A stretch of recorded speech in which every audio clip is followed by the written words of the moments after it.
Hello 12th class. आपकी new English book flamingo नाम से मार्केट में आ चुकी है। 2021 में आपका सिलेबस चेंज हो चुका है और अब आपकी जो बुक है वो NCERT बुक है। पहले आपकी MP बोर्ड चला करती थी, लेकिन अब NCERT बुक आ गई है आपकी फ्लेमिंगो नाम से। तो आज हम इसका फर्स्ट लेसन समझेंगे। फर्स्ट लेसन का ही नाम आपके है the last lesson. The last lesson आपके फर्स्ट लेसन है, लेकिन बड़ी ये थोड़ी सी अजीब बात है कि आपका बुक में तो फर्स्ट लेसन है, लेकिन फर्स्ट लेसन का नाम है the last lesson. About the author देख लेते हैं पहले। Alphonse Daudet was a French novelist and short story writer. Alphonse Daudet के द्वारा ये आपका जो लास्ट लेसन है ये लिखा हुआ है। इनका जन्म 1840 और मृत्यु 1897 हुई।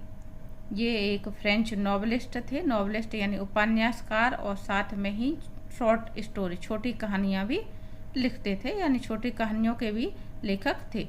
The last lesson is set in the days of the Franco Prussian war 1870 to 1871, in which France was defeated by Prussia led by Bismarck।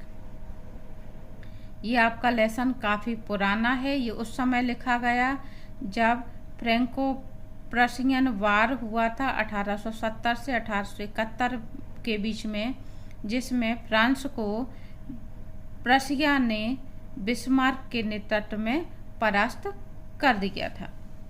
Prussia then consisted of what now are the nation of Germany, Poland and parts of Austria।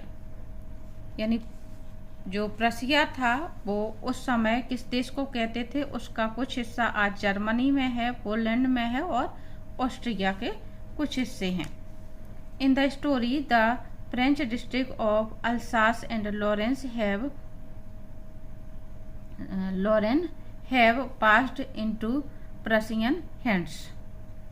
जो हमारी कहानी है उसमें ये बताया जा रहा है कि फ्रेंच डिस्ट्रिक्ट यानी फ्रांस के दो जिले अल्सास और लॉरेन, इनको प्रशिया के हाथ में दे दिया गया था, यानी उन्हें सौंप दिए गए थे।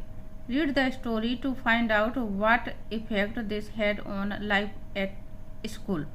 और यहाँ पे जो कहानी बताई जा रही वो ये बताई जा रही है कि अल्सास और लॉरेन जब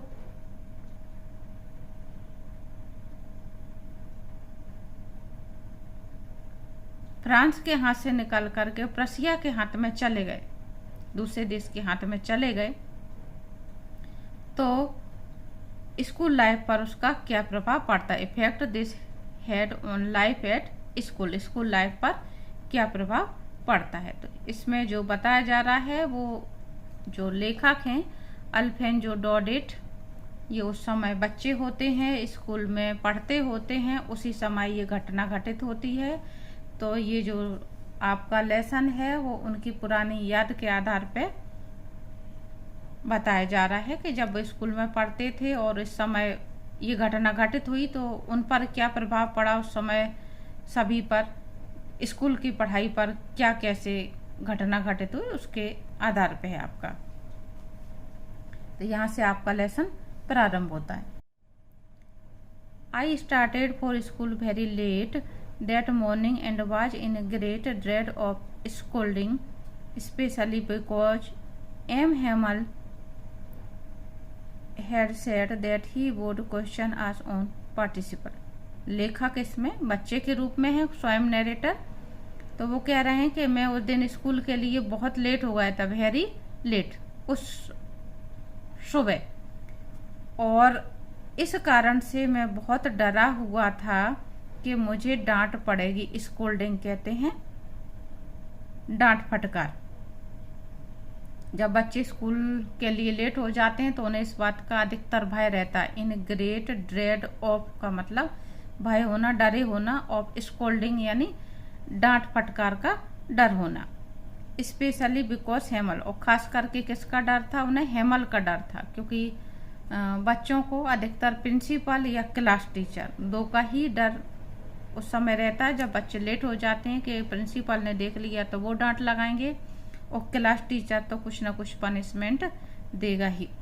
तो यहाँ पे उन्हें जो डर था वो था एम हेमल का डर था। क्यों? Had said that he would ask us on participle, क्योंकि उन्होंने ये कहा था कि वो पार्टिसिपल के ऊपर क्वेश्चन पूछेंगे।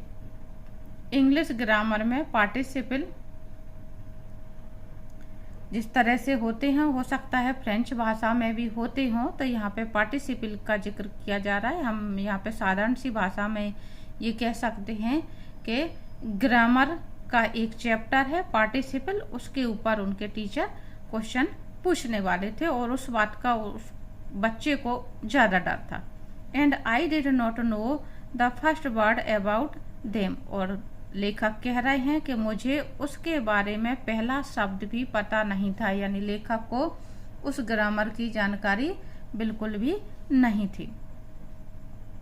For a moment I thought of running away and spending the day out of doors, कुछ क्षण के लिए मैंने ये सोचा कि मैं दूर चला जाता हूँ और जो अपना दिन है वो बाहर व्यतीत करता हूँ, यानी स्कूल ना जा करके स्कूल से भाग जाता हूँ और स्कूल ना पहुँच करके बाहर खुले मैदान में खुले में अपना समय व्यतीत करूँ। It was so warm so bright, बाहर इतनी अच्छी गर्मी थी और बहुत अच्छी धूप थी।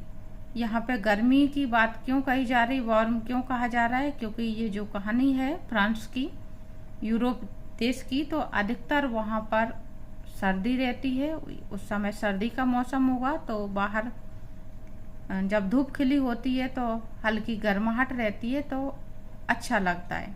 हमारे यहाँ गर्मी हम पसंद नहीं करते हैं, वो लोग गर्मी पसंद करते हैं, क्योंकि बाहर मौसम गर्म हो तो सर्दियों में हमें राहत मिलती है। तो वहाँ यहाँ पे लेखक उसी बात को कह रहे हैं। The birds were chirping at the edge of the woods and in the open field back of the sawmill the Prussian soldiers were drilling. अब वो बाहर जो कह रहे हैं आउटडोर की, तो उसका वर्णन कर रहे हैं बाहर प्राकृतिक दृश्य का, कि बाहर चिड़ियों की मुझे जंगल में पेड़ पौधों पर चहचहाट सुनाई देगी, साथ में ही जहाँ पर आरा मशीन लगी हुई है, सॉ मिल कहते हैं लकड़ी काटने की मिल को, यानी आरा मिल, वहाँ पर जो प्रशियन सोल्जर हैं वो ड्रिल कहते हैं, एक तरह से जो सैनिक अपनी परेड वगैरह करते रहते उसको, तो वो कर रहे हैं बाहर का ये दृश्य। It was all much more tempting than the rule for participles, और लेखक ये भी कह रहे हैं कि पार्टिसिपल के नियम की अपेक्षा, नियमों की तुलना में मुझे ये सब कुछ ज़्यादा आकर्षक लग रहा था। टेम्पटिंग यानी किसी चीज को सम्मोहित करना, आकर्षित करना। But I had the strength to resist and hurried off to school, लेकिन वो कह रहे हैं कि मुझ में इतना साहस था कि मैं इन चीज़ों का विरोध कर सकूं। यानी जब हम कुछ भी गलत करने चलते हैं तो हमारे अंदर एक आवाज़ ये आती है कि चलो आज मस्ती कर लेते हैं, लेकिन एक आवाज़ ये भी कहती है, अंतरात्मा की आवाज़, कि नहीं नहीं ऐसा गलत है। तो जो अपनी अंतरात्मा की आवाज़ को सुनते हैं वो सही रास्ते पर जाते हैं। तो लेखक भी यहाँ कह रहे हैं कि I had the strength to resist, कि मुझ में इतनी ताकत थी कि मैं इस चीज़ का विरोध करूं, यानी उन्हें जो बाहर का मौसम सुहावना लग रहा था, और वो कह रहे हैं मैं फुर्ती में स्कूल की ओर चल दिया। When I passed the town hall, there was a crowd in front of the bulletin board. लेखक कह रहे हैं कि जब मैं टाउन हॉल के पास से गुजरा, टाउन हॉल कोई बिल्डिंग वगैरह होगी जहाँ से लेखक गुजर रहे हैं, तो कह रहे हैं कि वहाँ पे मुझे बहुत सारी भीड़ दिखाई दी। क्राउड यानी भीड़। बुलेटिन बोर्ड के सामने सूचना पटल, जैसे हमारे स्कूल में बाहर एक सूचना पटल लगा होता है, सूचना के लिए बोर्ड लगा होता है जिस पर सूचना लिखी होती है, तो उसी तरह से जो टाउन हॉल नामक जगह है वहाँ पर बाहर सूचना के लिए बोर्ड लगा होगा और उस बोर्ड के सामने बहुत सारी भीड़ जमा थी, इकट्ठी थी। For the last 2 years all our bad news had come from there, the lost battles, the draft, the order of the commanding officer. पिछले 2 वर्षों से, फॉर द लास्ट 2 years, पिछले 2 वर्षों से जितनी भी बुरी खबरें आ रही थी वो सारी की सारी इसी बुलेटिन बोर्ड से आ रही थी, चाहे वो युद्ध हारने की खबर हो या कमांडिंग ऑफिसर के द्वारा आदेश जारी करने की बात हो या ड्राफ्टिंग की बात हो। इस तरह से कोई भी बुरी खबर है वो सारी की सारी लेखक का सोचना है कि बुलेटिन बोर्ड से ही आती हैं। And I thought to myself without stopping, और मैंने ये सब कुछ बिना रुके हुए सोचा, what can be the matter now, कि पता नहीं अब क्या बात होगी। Then as I hurried by as fast as I could go, the blacksmith Wachter who was there with his apprentice reading the bulletin called after me, don't go so fast bub, you will get to your school in plenty of time. उसके बाद मैं जितनी जल्दी चल सकता था उतनी जल्दी जा रहा था। I hurried by as fast as I could go, जितनी फुर्ती में मैं चल सकता था उतनी फुर्ती से मैं स्कूल की तरफ चल दिया। तभी एक ब्लैक स्मिथ कहते हैं लोहार को, जो कि वहाँ पर बुलेटिन देख रहा था, वो अपने वहाँ पे शिष्यों के साथ में था जिनको वो ट्रेनिंग देते हैं, अप्रेंटिस कहलाते हैं, शिष्य या training. Who was there with his apprentice, जिनको वो सिखाता है उनके साथ में वहाँ पर वह भी देख रहा था, रीडिंग द बुलेटिन, और बुलेटिन को पढ़ रहा था। उसने मुझे पीछे से आवाज़ लगाई, डोंट गो सो फास्ट, ज़्यादा जल्दी मत चलो बब। यहाँ पे जो बच्चों को प्यार से अपन कुछ भी कहते हैं तो इस तरह का शब्द है, जैसे हम बेटा शब्द कहते हैं, इसी तरह से वो बब कह रहा है। You will go to your school in plenty of time, कि तुम्हारे पास स्कूल जाने के लिए अभी बहुत सारा समय है। I thought he was making fun of me, मैंने सोचा कि शायद वो मेरा मजाक उड़ा रहा है। क्यों लेखक ये बात सोच रहे हैं? क्योंकि वो पहले से ही बहुत लेट हो चुके हैं और बहुत फुर्ती में चल रहे हैं, जा रहे हैं, और पीछे से वो कह रहा है कि ज़्यादा जल्दी मत चलो, तुम्हारे पास स्कूल पहुंचने के लिए अभी बहुत टाइम है, जबकि लेखक पहले से ही लेट हो चुके हैं। तो कह रहे हैं कि मुझे लगा वो मेरा मजाक उड़ा रहे हैं। And reached M Hamelson's little garden all out of breath, और लेखक इतनी फुर्ती में चल के जा रहे थे कि जो मिस्टर एम हेमल्सन का छोटा सा गार्डन था जो उन्होंने स्कूल के बाहर लगा रखा हुआ, वहां तक पहुंचते पहुंचते वो हाँप गए थे। आउट ऑफ ब्रीथ यानी हाँपना, लेखक हाँपने लग गए थे, इतनी फुर्ती में तेज तेज चल के गए। Usually when school began there was a great bustle, अक्सर जब स्कूल लगना प्रारंभ होता था तो वहाँ पर बहुत सारा शोर शराबा हुआ करता था। बसल कहते हैं शोर मचना। Which could be heard out in the street, और जो कि बाहर स्ट्रीट से ही सुनाई देता था। The opening and closing of desk, और क्या क्या शोर होता था उस समय, तो वो कह रहे हैं कि ओपनिंग एंड क्लोजिंग यानी डेस्क को, टेबल की जो डेस्क होती है उसको खोलना और बंद करने की आवाज़। लेसन्स रिपीटिंग इन यूनिसन, और जो लेसन था उसको रिपीट करने की आवाज़। यूनिसन कहते हैं एक स्वर में जो आवाज़ निकलती है। जैसे बच्चों को जब हम ए फॉर एप्पल पढ़ाते हैं तो बाकी के क्लास के पूरे स्टूडेंट इकट्ठे एक स्वर में उसको रिपीट करते हैं, ए फॉर एप्पल। तो उसी तरह से जो बच्चे विद्यार्थी एक स्वर में किसी चीज़ को रिपीट करते हैं तो उसको कहते हैं यूनिसन। तो यहाँ पे लेसन्स रिपीटेड इन यूनिसन, उस तरह की आवाज़ जो कुछ भी उन्हें उस समय रिपीट करने को कहा जाता होगा। वेरी लाउड, और बहुत तेज। बच्चे छोटे खास करके उनसे कुछ कहा जाए तो वो अपनी फुल आवाज़ में चिल्लाते हैं, तो very loud. With our hands our over our ears to understand better. और जब इस तरह से एक साथ सब बच्चे चिल्लाते हैं, बहुत तेज स्वर होता है, तेज आवाज़ होती है, शोर होता है, तो बहुत से बच्चे क्या करते हैं, अपने कानों पर हाथ रख लिया करते हैं ताकि उन्हें ज़्यादा अच्छे से समझ में आ सके। And the teacher's great ruler rapping on the table. और तीसरा जो शोर था बसल, यानी जो शोर है 3 तरह का है, उस शोर की बात कही जा रही है यहाँ पे बसल में। तीसरा जो शोर था वो था जो टीचर के पास रूलर हुआ करता था, एक मोटा सा डंडा, और जिसको वो टेबल पर पटकते थे। रैपिंग मीन्स इस तरह से टेबल पे ठक ठक करना। But now it was also still. लेकिन लेखक कह रहे हैं लेकिन अभी सब कुछ शांत है। I had counted on the commotion to get to my desk without being seen, but of course that day everything had to be as quiet as Sunday morning. लेखक कह रहे हैं कि मैंने सोचा कि जब वो लेखक स्कूल पहुंचेंगे तो उस समय ये जो शोर है वो शोर हो रहा होगा,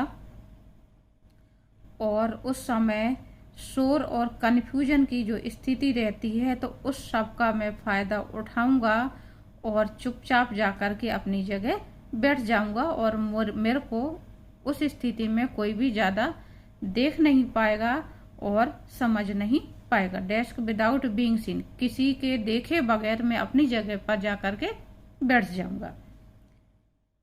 कॉमोशन कहते हैं नॉइस एंड कन्फ्यूजन, यानी शोर और भ्रम की स्थिति।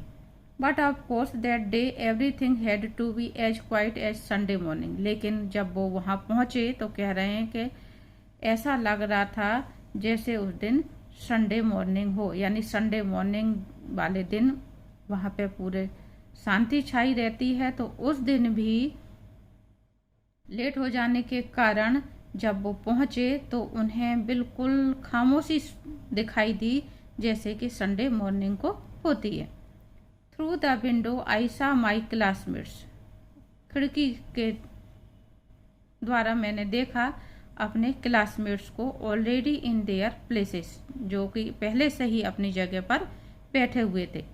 And M Hamel walking up and down with his terrible iron ruler under his arm. और जो एम हेमल थे वो इधर से उधर, अप एंड डाउन, ऊपर नीचे बराबर टहल रहे थे, और अपने दोनों बाजुओं के बीच में अपना जो टेरिबल आयरन रूलर था, लोहे का डंडा, उसको उन्होंने दबा रखा था, यानी पीछे डंडे को दोनों हाथों के बीच में दबाए हुए, और वो बराबर इधर से उधर टहल रहे थे। I had to open the door and go in before everybody. You can imagine how I bustled and how frightened I was. मुझको दरवाज़ा खोलना पड़ा। I had to open the door. had to का यूज जब किया जाता है तो करना पड़ता है, करना पड़ा, इस तरह से मजबूरी वाली बात आ जाती है। तो मुझको दरवाज़ा खोलना पड़ा। And go in before everybody, और सबके सामने जाना पड़ा।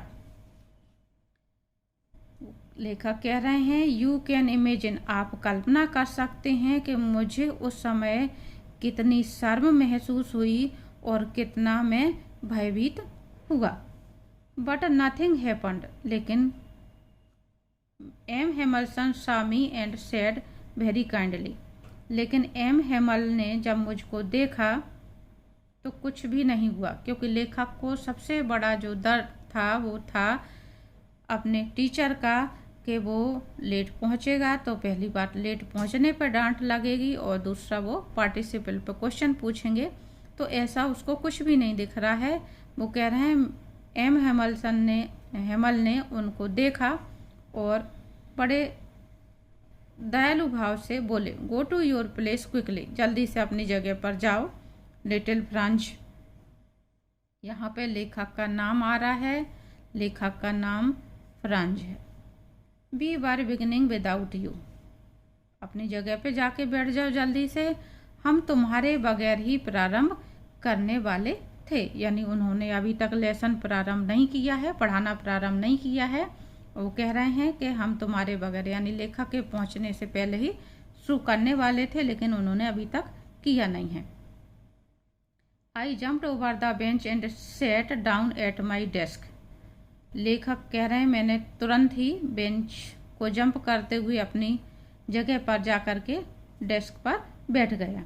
Not till then when I had got a little over my fright did I see that our teacher had on his beautiful green coat his frilled.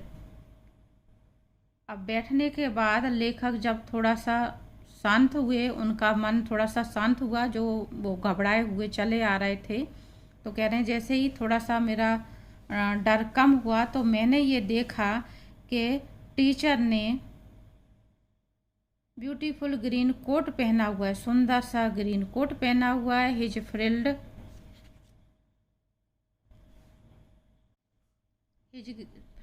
Shirt and the little black silk cap all embroidered that he never wore except on inspection and prize days. Teacher ने उस दिन बड़े अच्छे कपड़े पहने हुए हैं, Franz ये बताने की कोशिश कर रहा है। फ्रिल वाली शर्ट पहनी हुई है, फ्रिल कहते हैं झल्लर लगी हुई, और सिल्क का ब्लैक कोट पहना हुआ है, ब्लैक सिल्क की कैप पहनी हुई है, और दोनों के दोनों एम्ब्रॉयडर्ड हैं, यानी उन पर कढ़ाई की हुई है। और ये जो कपड़े हैं सुंदर से, वो कभी भी इंस्पेक्शन यानी निरीक्षण और प्राइज डे यानी पुरस्कार वितरण, इन दोनों के अलावा कभी नहीं पहनते थे। यानी जब कभी भी स्कूल में कोई निरीक्षण करने आता था तो वो ऐसे कपड़े पहनते होंगे, और जब पुरस्कार वितरण होता था तब भी ऐसे कपड़े पहनते थे। लेकिन आज उन्होंने क्यों पहने हुए हैं? Beside the whole school seem so strange and solemn, इसके अलावा, यानी उन्होंने टीचर के कपड़ों पे ध्यान दिया है, साथ में ही वो कह रहे हैं इसके अलावा पूरा स्कूल अजीब लग रहा है। Whole school seemed so strange, पूरा स्कूल का जो माहौल है उस दिन बड़ा ही अजीब और गंभीर, सोलेम कहते हैं गंभीर, सीरियस लग रहा है। But the thing that surprised me most was to see, लेकिन सबसे ज़्यादा मुझे आश्चर्य इस बात को देख करके हुआ, सरप्राइज यानी आश्चर्य होना। On the back benches that were always empty, जो कि पीछे की बेंचें थीं, क्लासरूम में पीछे की बेंचें थीं, वो हमेशा खाली रहती थीं। एम्प्टी यानी खाली। The village people sitting quietly like ourselves, पीछे की बेंचों पर गांव वाले बैठे हुए थे हमारे साथ में, हमारे अलावा, यानी आगे की बेंचों पर विद्यार्थी बैठे हुए हैं और पीछे की बेंचों पर गांव वाले बैठे हुए हैं। कौन कौन बैठा हुआ है? Old Houser with his 3 cornered head, ये किसी का नाम है हॉजर। ओल्ड हॉजर शब्द का जिक्र करा जा रहा है, यहाँ पे ये तस्वीर दी जा रही है हॉजर की, के बूढ़े हाउजर बैठे हुए हैं जिन्होंने 3 कॉर्नर वाली हैट पहनी हुई है, ये हैट दिखाया जा रहा है। The former mayor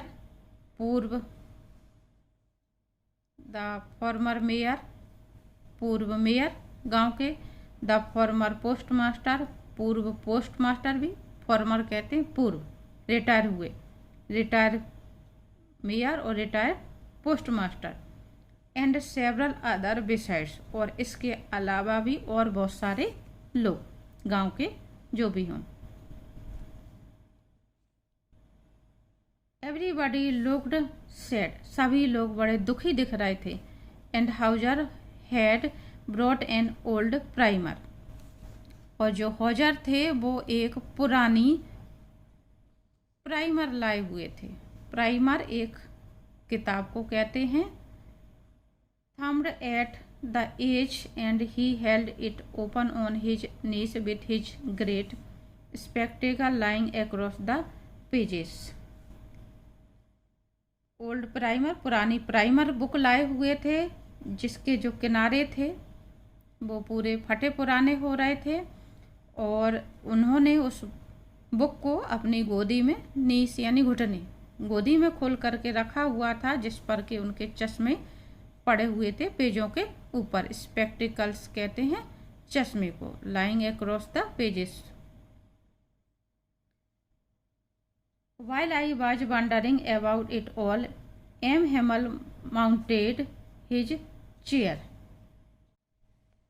While I was wondering about it all, M. Hamel mounted his chair and in the same grave and gentle tone which he had used to me said, "My children, this is the last lesson I shall give you."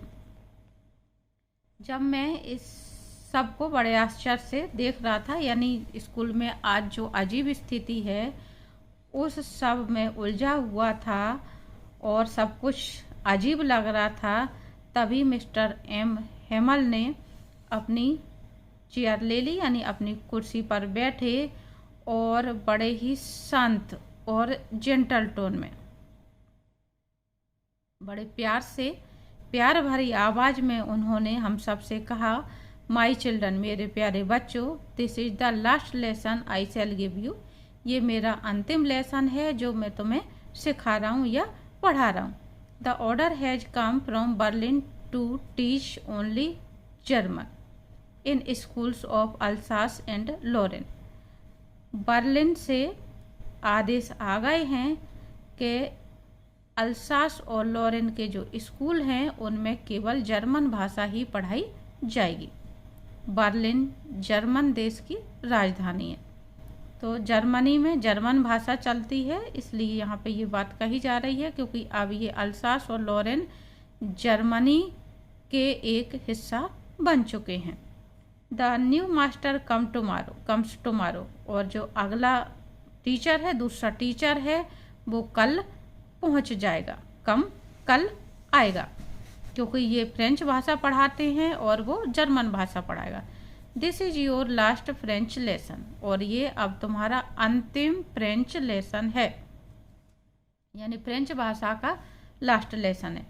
I want you to be very attentive, मैं ये चाहता हूँ कि तुम बहुत ध्यान से इसको सुनो। What a thunderclap this words were to me.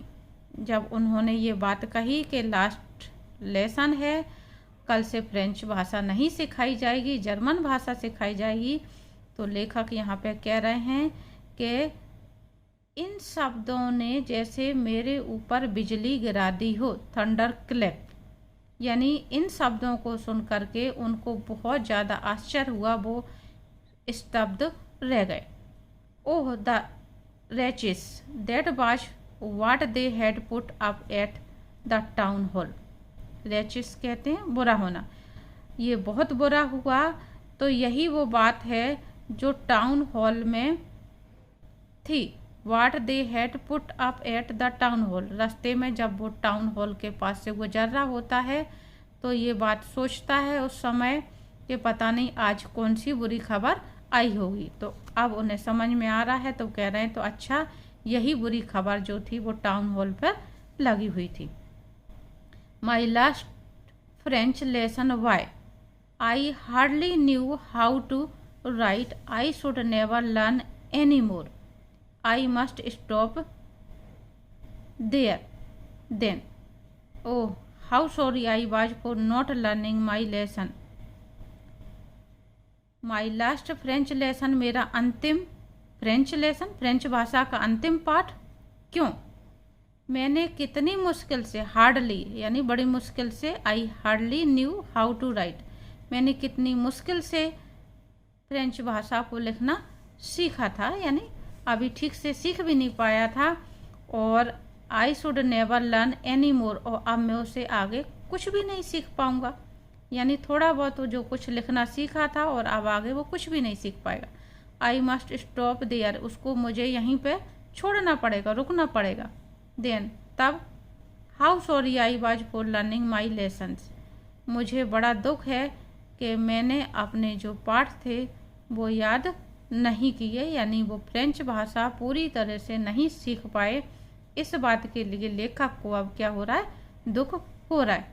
For seeking words as और गोइंग स्लाइडिंग ऑन द शार, और क्या करते रहे, I was for not learning my lesson, मुझे आज बड़ा दुख है क्योंकि लेखक पाठ सीखने में मन नहीं लगाते थे, लेसन सीखने में मन नहीं लगाते थे। किस में मन लगाते थे, फॉर सीकिंग बर्ड्स एग्स, वो बाहर चिड़ियों के अंडे ढूंढते रहते थे, और जो सार नदी है उस पर स्लाइडिंग करते रहते थे। सार फ्रांस की एक नदी का नाम है जो आगे शायद इसमें लेसन में जिक्र आएगा, जो फ्रांस के घर के पास से गुजरती। My books that had seemed such a nuisance a while ago, so heavy to carry, my grammar and my history of the saints were old friends now that I couldn't give up, मेरी किताबें, पुस्तकें जो मुझे कुछ समय तक बुरी लगती थीं, बोझ लगती थीं, बहुत वजन लगता था उनको लाने में, सो हैवी टू कैरी, उनको लाना ले जाना बहुत वजनदार लगता था।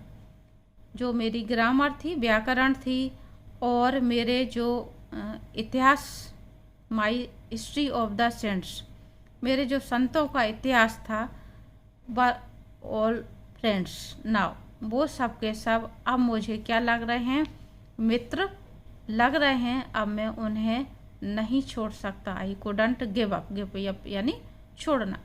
वो सब मेरे पुराने मित्र हैं। जो इतिहास की बात कही जा रही है, इतिहास में क्या पढ़ाया जाता है, पुराने संतों के बारे में जो कुछ लिखा हुआ है, ग्रामर में जो कुछ लिखा हुआ है, फ्रेंच भाषा भी अब उनके लिए इतिहास बनने जा रही, तो वो कह रहा है मैं इन सबको नहीं छोड़ सकता। एंड एम हेमल टू, और जो टीचर हैं एम हेमल वो भी, the idea that he was going away, और ये विचार कि अब वो मुझसे दूर जा रहे हैं, that I should never see him again, और ये कि अब मैं उन्हें कभी नहीं देख पाऊंगा, made me forget all about his ruler and how cranky he was, इस सब ने ये उनके बारे में मुझे भुला दिया कि उनका जो रूलर था यानी जो डंडा था, और वो कितने गुस्सैल थे। ये सब कुछ लेखक आज भूल जाना चाहते हैं कि एम हेमल एक गुस्सैल व्यक्ति थे, उनके पास एक डंडा भी था, यानी वो उनकी डांट फटकार भी लगाते थे।